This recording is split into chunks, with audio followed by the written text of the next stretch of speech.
अस्सलाम वालेकुम एवरीवन, कैसे हैं आप। उम्मीद है कि आप खैरियत से होंगे।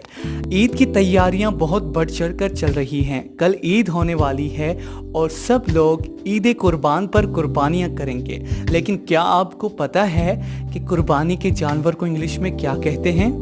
अगर आपको नहीं पता तो इस वीडियो को ज़रूर लाइक कर दें, क्योंकि मैं आपको बताने वाला हूं कि कुर्बानी के जानवर को हम इंग्लिश में क्या कहते हैं। कुर्बानी के जानवर को इंग्लिश में कहा जाता है sacrificial animal।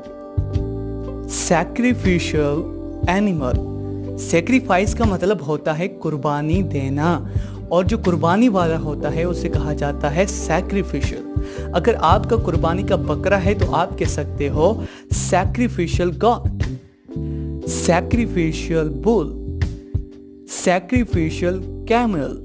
उम्मीद है कि आपको ये वीडियो बहुत अच्छी लगी होगी। अगर वीडियो पसंद आई हो तो इस वीडियो को ज़रूर लाइक कर दें और इस चैनल को ज़रूर सब्सक्राइब कर दें मज़ीद इंग्लिश लर्निंग वीडियोस देखने के लिए। Thanks for watching, take care, अल्लाह हाफिज़।